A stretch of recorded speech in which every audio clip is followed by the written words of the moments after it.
Pour ne rien manquer, abonnez-vous maintenant. Les vraies voix Sud Radio. Notamment ces 4 départements qui seront, et c'est rare, c'est pour ça qu'on insiste dessus, en vigilance rouge, alerte à la canicule demain, notamment le Rhône, la Drôme, c'est chez vous Jean-Luc Benamias, l'Ardèche et la Haute-Loire. J'ajoute qu'il y a 49 départements en vigilance orange, il va faire autour de 40 degrés. Vous me direz c'est l'été, oui, mais c'est important et ça peut être dangereux. On en parle avec notre docteur, le docteur Daniel Simeka. Bonsoir à vous Daniel. Bonsoir à tous. Tiens, vous êtes où en ce moment, Daniel Simeka ? Comment ? Où est-ce que vous êtes en ce moment, tiens ? Dans mon cabinet. Oui, ça j'imagine bien. Mais dans quelle région de France ? C'est ce que j'entendais. Je suis dans le Val-de-Marne. Bon, voilà, il fait assez chaud quand même.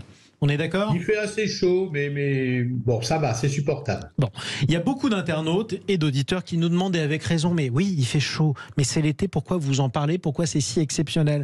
Parce que dans certains cas, ça peut être dangereux, des vagues de chaleur comme celle-ci, et c'est pour ça qu'on prend le temps. D'abord, quels sont les dangers, et surtout pour qui ? Qui peut être à risque dans une période de canicule ? Je parle en termes sanitaires, Daniel Simeka.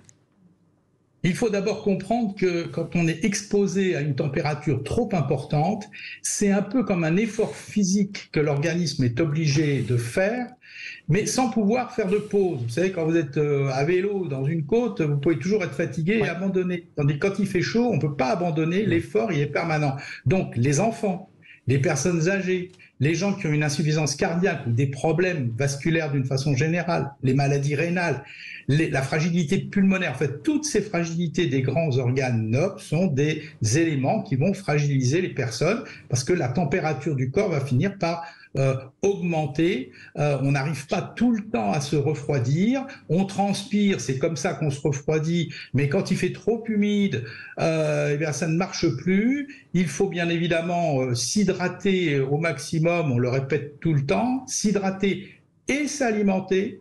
C'est important. L'eau dans un estomac vide, ça file très vite vers la vessie.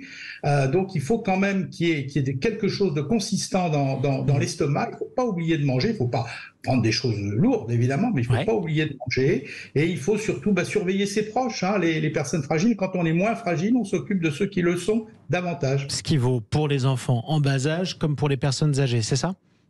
Absolument, absolument. Il y a des signes qui doivent alerter. L'augmentation de la température, ça peut donner des palpitations, ça peut donner des troubles respiratoires et puis surtout que parfois des troubles de conscience. Et quelqu'un qui commence à tenir des propos incohérents ou qui se plaint de vertige, qui a l'air saoul alors que bon, ça n'est pas mérité. Il a bu de l'eau. Si je puis dire, il a bu de l'eau et qui a une sensation un peu de vertige, comme une démarche un peu ébrieuse, comme l'on dit. Un trouble de conscience, là quand même ça doit alerter et rappelons bien évidemment, on n'encombre pas les urgences, on appelle le 15.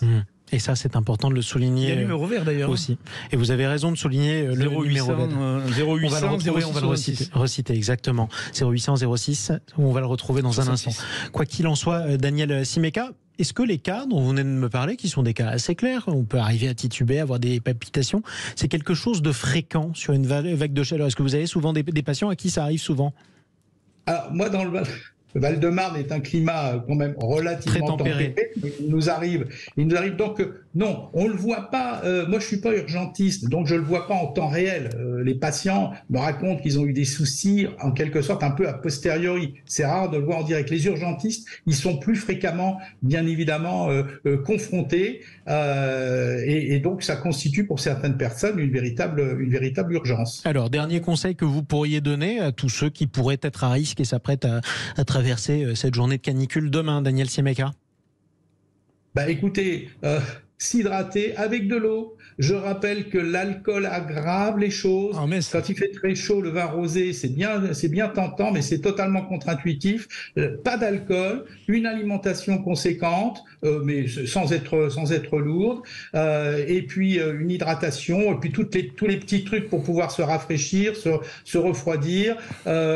Ils vont éventuellement aussi investir les espaces naturellement climatisés, hein, les centres commerciaux, on peut aller planer, sans oublier les cinémas, etc. Exactement. Et vous parliez, Bruno Pomar, à l'instant de ce numéro vert, canicule infoservice. Et bien justement, c'est le 0800 06 66 66. 0800 06 66 66. On le rappelle, quand on s'inquiète, on appelle le 15, on n'encombre pas les urgences. Ça, c'est important aussi. Merci beaucoup, Daniel Simeka, médecin généraliste. Bonne soirée à vous et puis bonne soirée à vos patients, puisque vous avez pris sur vous entre deux consultations pour intervenir sur Sud Radio comme vous le faites si souvent. Allez rester avec